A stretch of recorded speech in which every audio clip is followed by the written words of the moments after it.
રામ રામ. વાહ. આજના આપ સૌ ડોક્ટર મિત્રોના સ્નેહ મિલન કાર્યક્રમમાં મંચ પર બિરાજમાન રાજકોટનું જ નહીં પણ ગુજરાતનું ગૌરવ કહી શકાય એવા વરિષ્ઠ ડોક્ટર મિત્રો અહીંયા ઉપસ્થિત છે એ આપણા માટે આનંદ અને ગૌરવનો વિષય છે. ડોક્ટર અતુલભાઈ પંડ્યા,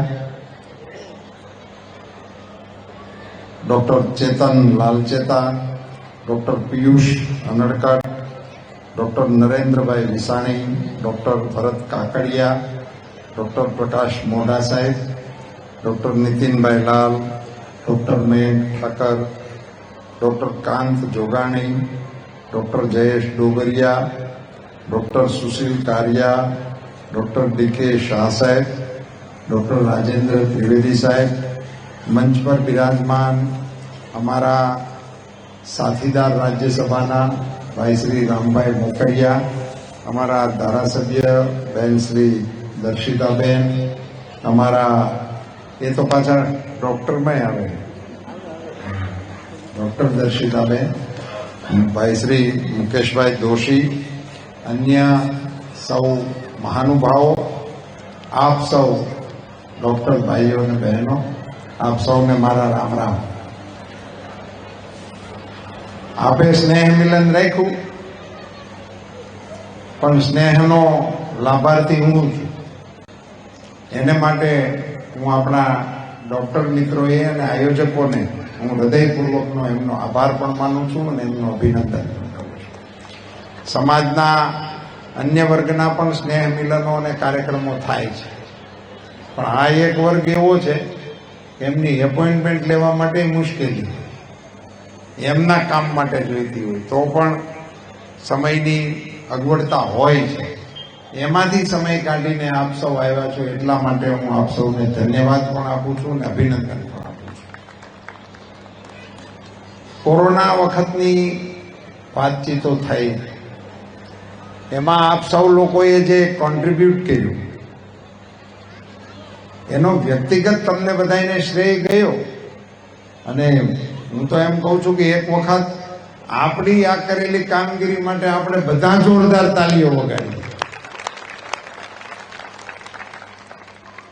પણ એનો બીજો પક્ષ મારે આપ સૌના ધ્યાન ઉપર મૂકવો છે કે આપ સૌના પ્રયાસથી જે વેક્સિનેશન થયું અને એમાં ઉદ્ઘોષકશ્રીએ કહ્યું કે કોઈ લેતું નહોતું, ને એ વખતે તો જે વિપક્ષની સુંદર ભૂમિકા હતી એ પોતે ડોક્ટરો હોય એમ નિવેદનો કરતા હતા કે આ વેક્સિન લેવો નપુસંગ થઈ જાઓ, એવું એક નેતાનું નિવેદન છે. અને આ ભાજપની રસી છે એવું પણ એક નેતાનું સ્ટેટમેન્ટ છે. હવે મને વિપક્ષ તરીકે આપણે સમજીએ કે એની મર્યાદા હશે અને લોકો વેક્સિન ન લે એને માટેની એમણે જે આ મૂવમેન્ટ શરૂ કરી એનો આશય શું હશે? એવું કરીને મેળવવા શું માંગતા હતા? વેક્સિન તમે ના લો, જનતાએ વેક્સિન ના લીધી હોત તો શું થયું હોત એ મારે તમને તો કોઈને સમજાવવાની જરૂર જ નથી, પાથરા પડી ગયા હોત. અને એને શું કહેવું હતું કે મોદી સરકાર નિષ્ફળ ગઈ, માણસો મરી જાય એનું મૂલ્ય એને નહોતું, એને સરકાર નિષ્ફળ જાય એવા સમાચાર પોતાના મોઢેથી કહેવાતા, એની હાટુથી વેક્સિન વિરોધી અભિયાન ચલાવતા હતા. એવા લોકોને આ ચૂંટણીની અંદર સબક શીખવાડવા માટે પણ મતદાન કરજો એવી વિનંતી કરું. મને જીતાડવા માટે કરજો, પણ આવાને ઠેકાણે રાખવા માટે પણ મતદાન થવું જોઈએ. વેક્સિન ને નપુસંગ થઈ જશો કે ભાજપની વેક્સિન છે એવું કહીને એમણે આપણા વૈજ્ઞાનિકોનું પણ અવમૂલ્યન કર્યું કહેવાય. જેમણે શોધી વેક્સિન, એનું સન્માન થવું જોઈએ, એનું બહુમાન કરવું જોઈએ, એમના ટેલેન્ટને ધન્યવાદ દેવો જોઈએ. એ વખતના કેવા ભયાનક દ્રશ્યો હતા. આપણા દેશના વર્તમાનપત્રો એવી ચીજોથી ભર્યા પડ્યા હતા કે વેક્સિન કોણ બનાવશે, કોણ આપણને આપશે, હું ભાવી આપશે. તમારી જાણકારી માટે કેટલાક રાજ્યના મુખ્યમંત્રીઓએ મોદી સાહેબને ટપાલ લખીને કીધું હતું કે અમને બહારથી લાવવાની છૂટ આપો, અમે અમારા રાજ્યના નાગરિકો માટેથી અમે લઈ આવીએ. મોદી સાહેબે છૂટ આપી, વેક્સિન તો ન આપી, કોઈ ઇન્જેક્શન ખાલાઈ ન આપ્યા. પછી એને સમજાણું કે નથી મળે એવું. પછી મોદી સાહેબને કીધું ભારત સરકાર જે કરે એમાં અમે તમારી ભેગા રહેવું. પણ પહેલા તો આ બધું કરી ચૂક્યા હતા. અને મિત્રો આપે એને સ્વયં ઉપર ટેસ્ટ કરીને કે તમે તો ડોક્ટર તરીકે સમજી શકતા હતા કે આનું શું થાય, આની અસર શું થાય, આની બાકીનું કઈ જે થતું હોય એ શું થાય, તમે સારી રીતે સમજતા હતા. હું તમને અભિનંદન આપું છું કે તમે પોતાની ઉપર પ્રયોગ કરીને લોકોને પ્રેરણા આપી. વેક્સિનેશન કરાવવા માટે તમે જે મદદ કરી, જનજાગૃતિ માટે જે મદદ કરી. અને સાહેબ દુનિયાની સામે એક ફિગર આવ્યો કે 240 કરોડ વેક્સિનેશનના ડોઝ એને આપણે આપવાનું કામ કર્યું. એ વિશ્વનો તો રેકોર્ડ છે, દુનિયામાં ભારતની શાખ બની. સાહેબ આજે દુનિયાના કોઈ દેશ પાસે આવો રેકોર્ડ નથી. આજે તમે એમાં આપણો તારીખ નાખો કે આપણું નામ નાખો તો કઈ તારીખે લીધો તો પહેલો ડોઝ, કઈ તારીખે લીધો તો બીજો ડોઝ, હજી અત્યારે આપણને રેકોર્ડ ઉપરથી મળે છે. આ ટાઈપનો રેકોર્ડ વિશ્વના એક પણ દેશ પાસે નથી, આપણા ભારત પાસે છે ને એના કરતા ધરતા તમે લોકો છો.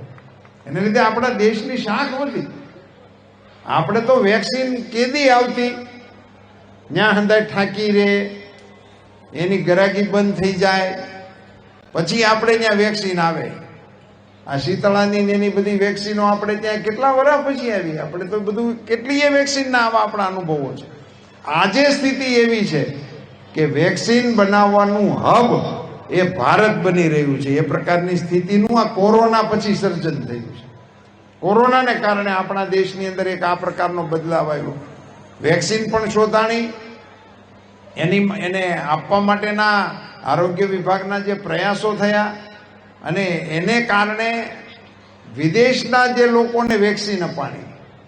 સાહેબ એ તો એવડું મોટું કામ થયું છે. નાના નાના દેશના વડાઓ મોદી સાહેબને વિનંતી કરતા હતા કે અમને વેક્સિન આપો, અમારા દેશના નાગરિકોને પણ જરૂર છે, કોઈ અમને ક્યાંયથી મળતી નથી. તો સાહેબે હા પાડી. એમાં પણ વિપક્ષનું બહુ સારું સ્ટેટમેન્ટ આવેલું કે ઘરના છોકરા ઘંટી સાટે ઉપાય જઈને આટો, દુનિયામાં હારા થવા હાટું થઈને મોદી બહાર વેક્સિન મોકલે છે, અહીંયા અમને મળતી નથી.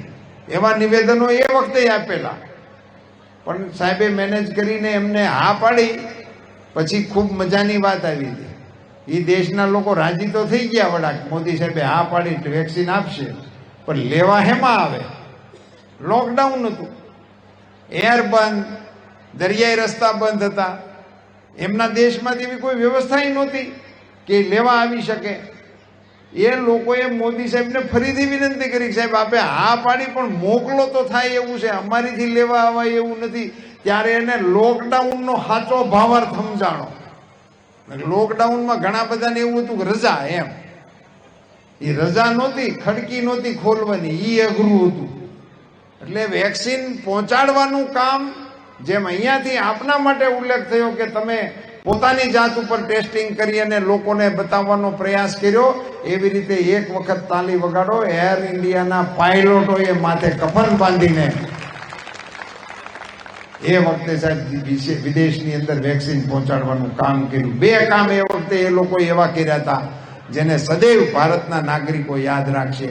એક એમણે આ દવા પહોંચાડવાનું કામ કર્યું અને એક વિદેશમાં વસતા આપણા પરિવારો, ત્યાં રહેવા ગયેલા, ફરવા ગયેલા અને જે ત્યાં ફસાઈ ગયા હતા એ બધાને પોતાના પરિવાર સાથે મેળવવાનું, આ બે કામ એ વખતે એર ઇન્ડિયાના પાયલોટોએ કર્યા. મિત્રો, હું ડોક્ટરોની સભામાં કહું કે મને તો એ ખ્યાલ નહોતો કે એર ઇન્ડિયાનો લોગો કોણે બનાવ્યો હોય છે. એનો લોગો છે મોટી મોટી મૂછું વાળો. એ લોગો જોતો ને ત્યારે આપણને હસવાનું આવતું, પણ મારો આમ ડાયરામ બેહવાનો શોખ. એટલે એમાં અમારે વાતે વાતે આવું આવ્યા રાખે, મૂછે લીંબુ લટકે છે, મૂછ આમ ને તેમ, મૂછની ઘણી બધી વાતો થાય. તે મૂછે લીંબુ લટકે છે એટલે આપણને તો એવી ખબર પડે ને મૂછ કઈ એટલી બધી કડક ન હોય કે લીંબુ લટકી હતી. પણ જ્યારે આ એર ઇન્ડિયાના પાયલોટોએ વિશ્વની અંદર માથે કફન બાંધીને 100 દેશને દવા પહોંચાડીને ત્યારે એ કહેવતને સાબિત કરી કે હું એર ઇન્ડિયાના પાયલોટોની મૂછે લીંબુ લટકે. એવા સુંદર પ્રયોગો થયા. અને મિત્રો, હું તો એનો સાક્ષી છું કે દવાખાનાની અંદર જગ્યા ન મળે તો ડોક્ટરનો વારો, માણસો મરી જાય તો કે ડોક્ટરનો વાંક. હવે દવા કરતા કરતા બધી કોશિશ કરતા હોય, કોણ ડોક્ટરને એવું મનમાં આવે કે એને ઘેરે આવે ને દવાખાને આવે ને એ મરી જાય, એમાં એને શું મળે? અને એવું કશું કદી ડોક્ટરો તો ઓળખતાય ન હોય. અને એ વખતે એમની સાથે અભદ્ર વ્યવહારો થતા હતા. સાહેબ, આપણી સરકારે એને પ્રોટેક્શન આપવા માટેનો કાયદો લાવવાનું કામ પણ ભારત સરકારે અને રાજ્ય સરકારોએ કર્યું. એની સાથે ઊભું રહેવા માટેનો નિર્ણય થયો. આપણા દેશની અંદર સાહેબ આરોગ્ય ક્ષેત્રમાં તમે બધા તો સાક્ષી છો જ, મારી કરતા તમારા બધાના અનુભવો સારા હોય. આપણી સરકારી વ્યવસ્થાઓનું જે સ્તર હતું, સરકારી દવાઓનું જે સ્તર હતું, એ બધાની અંદર કેવડો મોટો બદલાવ લાવવા માટેનું પ્રયાસ મોદી સાહેબના નેતૃત્વમાં થયા. અહીંયા આપણે બેઝિક 108 આવી મેડિકલ માટે જ આવી ને, એની સુવિધાને કારણે જ દર્દીઓ હવે પહોંચતા થયા. અને સમયસર પહોંચવાને કારણે જ કેટલાક કેસો તો આ બધા હાર્ટવાળાના અંતે ને એમાં તો બધું મિનિટોનું જ હોય. પહોંચી ગયો તો બચી ગયો, ન પહોંચ્યા તો વીએ ગયા. પહેલાં તમે ગામડાઓમાં હાર્ટ એટેક આવતો તો છાતીના પાટિયા ભીહાય છે એવું કહેતા. એટલે ફાળિયું લઈ આવે, શેકે અને ગરમ કરીને ગોટે ગોટે શેકે. એવા તો કેટલાય બાળી નાખ્યા અમે લોકોએ ગામડામાં, પાટિયા ભીહાણા. કારણ કે બીજી કોઈ ટેસ્ટિંગ એ નહોતું, સારવાર એ નહોતી. હવે જ્યારે મને એટેક આવ્યો અને તેજસભાઈ પટેલ સાહેબે મને સ્ટેન્ટ બેહાડ્યું, પછી મારા કોમન મિત્ર, એનાય મિત્ર, એ મહિનો 2 મહિના પછી એને મળવા ગયા છે, અથવા દવાખાનાના કામે ગયા હોય. પણ ત્યારે એમણે એને એમ કીધું હતું તમારા મિત્ર 5 મિનિટ વહેલા આવ્યા. એટલે ત્યારે મને બીક લાગી ગઈ. 2 મહિના કેળી 5 મિનિટ વહેલો આવ્યો. મેં કીધું તેનો સારું થયું તમે મોડું કીધું. એટલે આ તમારું તો કામ જ એ ટાઈપનું છે, અઘરું કામ છે. એટલે એને કેવી રીતે મેનેજ કરવું, કેવી રીતે. અને આજે સાહેબ દુનિયાના નકશા ઉપર ફરવા આવવા માટેની ટુરિઝમની જે આખી વ્યવસ્થાઓ ચાલે છે, કેટલાક તો દેશ ટુરિઝમ ઉપર હાલે છે, એમાં હવે મેડિકલ ટુરિઝમ પણ એક નવો આયામ ભારત માટે ઉમેરાનો છે. ડોક્ટરો માટે ને આપણા દેશ માટે ગૌરવનો વિષય છે. અહીંયા રાજકોટ, અમદાવાદ, હવે ત્યાં વિદેશના પેશન્ટો આવે છે, દુનિયાભરના પેશન્ટો. અને ત્યાં મોંઘું બહુ છે.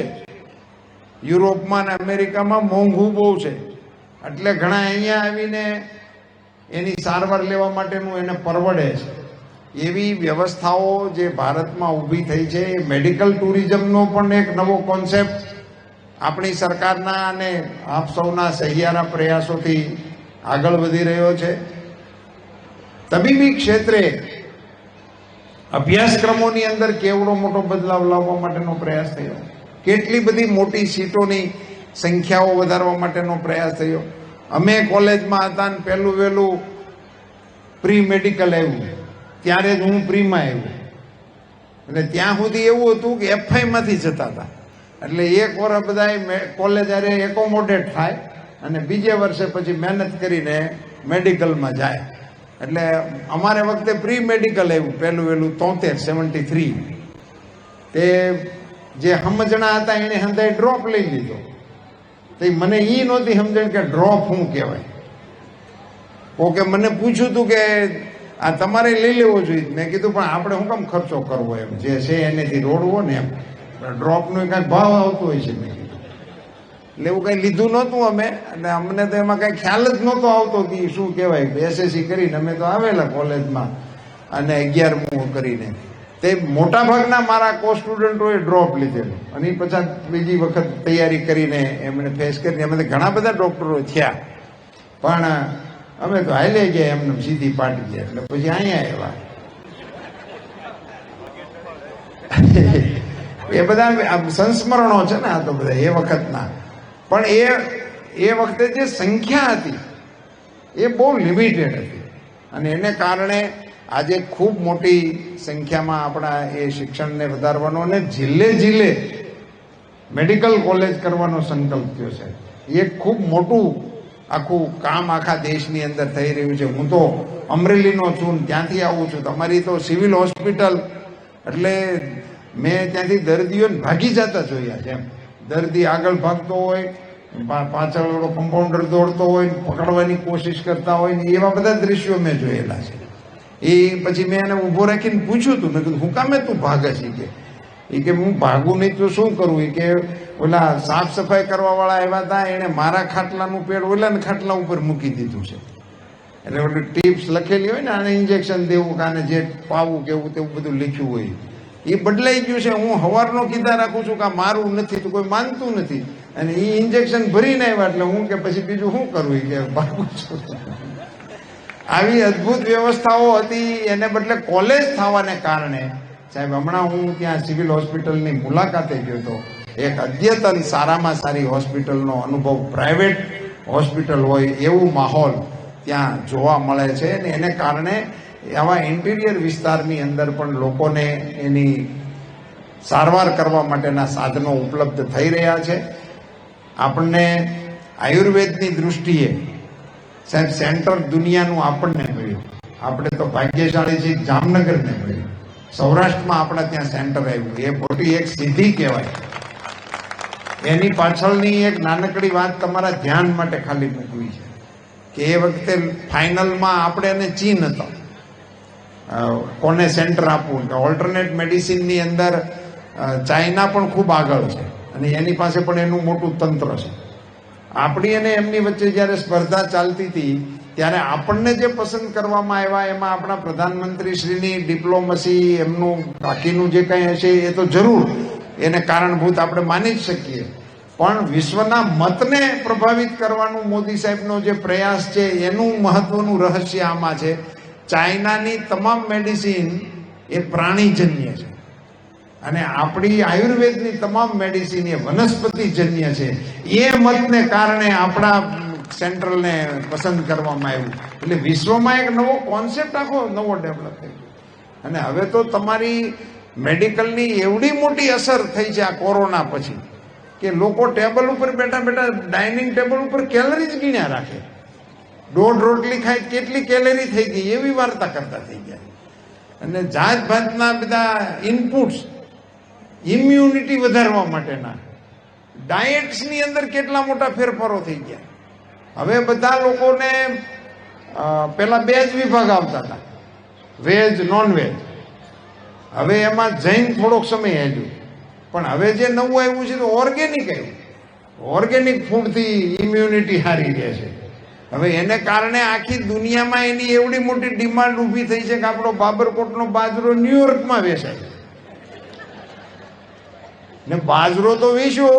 હવે નવી ડિમાન્ડ ઊભી થઈ છે. બાજરાને ખાવાની જૂની થિયરી છે તો રોટલો છે. હવે રોટલો તો આપણી માવડીઓને આવડે છે, ત્યાં તો આ કોઈને ફાવે જ નહીં. એટલે હવે એ આપણી અહીંની રોટલો ઘડવાની બહેનોના કોચિંગ અમેરિકામાં થવાના છે. એ સ્કિલ ડેવલપમેન્ટ એટલે અદ્ભુત બધું શરૂ થયું છે. અને એ તમારી ટિપ્સને કારણે, લોકોમાં આવેલા અવેરનેસને કારણે ઓર્ગેનિક ફૂડની વિશ્વમાં એવડી મોટી ડિમાન્ડ ઊભી થઈ છે. ગીર ગાયની એટલી એવડી મોટી ડિમાન્ડ અત્યારે ઊભી થઈ ગઈ છે સાહેબ.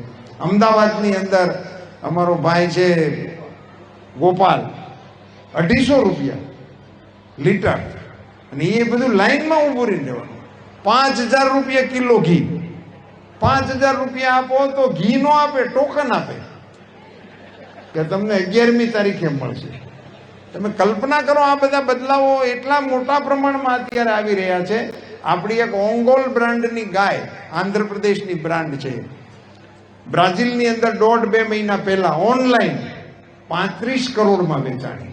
એક ગાય 35 કરોડ રૂપિયામાં. આખી દુનિયાનો એક મોટો પરિવર્તનનો જોક અત્યારે મિત્રો ચાલી રહ્યો છે. અને એમાં આ ઓર્ગેનિક ફૂડની ડિમાન્ડ જે વિશ્વમાં વધી છે પૂરી કોણ કરે? તો આપણે અહીંથી પશ્ચિમ સાઈડે હાલો, આપણી બોર્ડર મૂકો, પાડોશીને ભૂલી જાઓ, એમાં કંઈ લેવાનું નથી. પછી ઉપરની સાઈડે હાંડિયા ખજૂર, એ સિવાય કઈ થાય જ નહીં. ઓઇલ પેટ્રોલ છે એની પાસે, એ એક નોખી વાત છે, પણ આ તો કઈ થવાનું છે જ નહીં. ત્યાં કઈ જાહેર બાજરો, રવૈયા, રીંગણા એ બધું ત્યાં થાય જ નહીં, 1000 વર્ષે ન થાય. બીજા જે યુરોપ અમેરિકાના દેશો છે તો ત્યાં વાતાવરણ એવું અનુકૂળ નથી, બરફ 6 મહિના પીડ્યો રહે, સિઝન નથી લઈ શકતા, અને એને કારણે પણ ત્યાંથી એ ઓર્ગેનિક ડિમાન્ડને પૂરી કરી શકે એવી કોઈ વ્યવસ્થા નથી. આફ્રિકા છે ત્યાં જમીન, પાણી એ બધું આપણને શૂટ થાય એવું ના ડિમાન્ડમાં કામ કરી શકે એવું છે, પણ ત્યાં માતાજીની દયાથી કામ કરવાવાળા નથી, એને કાંઈ સમજણ જ નથી. એટલે ઈ એક આખા વિષય. એટલે અત્યારે આ ઓર્ગેનિક ડિમાન્ડને પૂરી કરવા માટેની જસ રેખા કયો તો જસ રેખા અને હસ્તરેખા કયો તો હસ્તરેખા માત્ર ને માત્ર ભારતના ખેડૂતો પાસે છે. અને એ આખું આપણું આ કોરોનાની બાય પ્રોડક્ટ છે. એમાંથી આ બધા લોકોના મગજમાં બેહી ગયું છે કે હવે આવું નહીં ખાઈ તો ફસાઈ જઈશું, અને તમે સલાહ આપતા હશો એને કારણે કાંઈક સુધર્યું. આપણે પહેલા કહેતા જ તઈ નહોતા માનતા, પણ આ હોહરવી કાન હોહરવી નીકળી ગઈ એમાં માની ગયા છે. આવા માહોલની અંદર અત્યારે મોદી સાહેબ જે આપણને નેતૃત્વ આપી રહ્યા છે મિત્રો, એ મેં જે કહ્યા એ વિષયો તો ગૌણ છે, પણ આજે દુનિયામાં ભારતની પ્રતિષ્ઠા વધારવા માટે જેમ યોગ આખી દુનિયા કરતા થઈ ગયા, એમ આપણું આ મિલેટ આખી દુનિયામાં એનું માર્કેટિંગ સાહેબે કરી દીધું. એવા તો કેટલાય વિષયો છે, અને આપણી આ કોરોના સમયની પ્રેક્ટિસને કારણે વિશ્વની અંદર ભારતની શાખ વધી છે. ચાઇના બદનામ થયું કોરોનાની નર્સરીને કારણે, પાકિસ્તાન બદનામ થયું આતંકવાદીઓની નર્સરીને કારણે, અને ભારત સુખ્યાત થયું કોરોના વેક્સિનને કારણે. આવી સુંદર વ્યવસ્થાઓનું નેતૃત્વ આર્થિક દ્રષ્ટિએ સાહેબ કોરોનાના કાલખંડને કારણે, યુદ્ધના કાલખંડને કારણે ભલભલા દેશોનું અર્થતંત્ર બેસી ગયું, ધીમું પડી ગયું. ખૂબ સદ્ધર હતા ને એ બેઠા નહીં, પણ ધીમા તો પડી જ ગયા.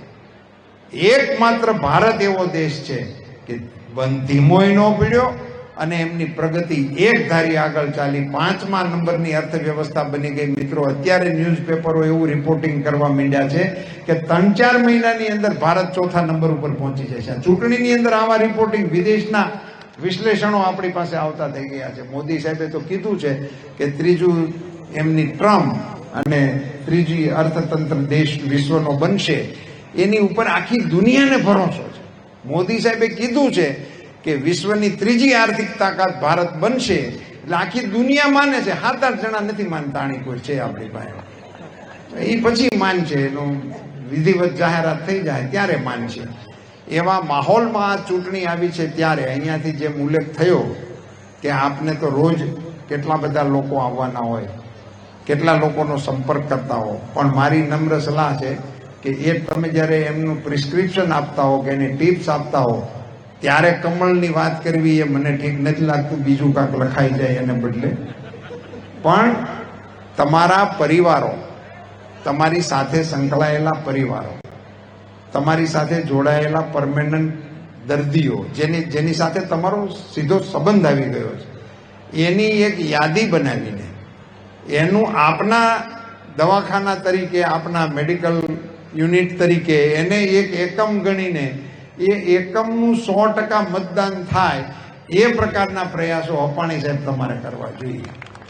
તમારે 4 વાગે એવો વિડીયો મૂકવો પડે કે મારા પરિવારનું 100% મતદાન થઈ ગયું છે. એમાં તમારો આખો સ્ટાફ પણ આવે, તમારી સાથે સીધી રીતે સંકળાયેલા લોકો આવે. હું તમને આ બધી કામગીરી ડોક્ટર મિત્રોને કરો એવી મારી કોઈ સલાહ નથી ને એવું મારે કહેવું પણ નહીં જોઈએ, પણ જો આ પ્રયાસ થશે તો મને એવું લાગે છે કે મતદાનની તરાહ બદલવા માટેનો પણ એક નવો ટ્રેન્ડ આપણે એસ્ટાબ્લિશ કરવા માટે સફળ થઈશું. હું આપ સૌને મને મત આપો એવી અવશ્ય વિનંતી ઉમેદવાર તરીકે કરું છું, પણ હું આપ સૌને આપના જ્યાં સંબંધો હોય, અન્ય જિલ્લામાં સંબંધો હોય, કારણ કે તમારી પાસે તો ડ્રેન આખા સૌરાષ્ટ્રનું આવે છે, ત્યાં પણ તમારા સંબંધો છે, રાજ્યની બહાર પણ આપના સંબંધો હોય છે. જ્યાં આપણા સંબંધો હોય ત્યાં મિનિમમ એક દિવસમાં 2-5 ફોન તમારા ફ્રી શેડ્યુલમાં હોય ત્યારે કમળમાં મત આપવા માટેના કરજો. ત્યાં ઉમેદવાર કોઈ પણ હોય, જ્યાં આપની પહોંચ હોય ત્યાં કમળ ઉપર મતદાન કરવા માટેના આપ પ્રયાસો કરશો એવી વિનંતી સાથે આપ સૌનો ખૂબ ખૂબ આભાર. ભારત માતા કી. અબકી બાર ફિર એક બાર. બહુ બહુ આભાર આપનો. રામ રામ બધાને.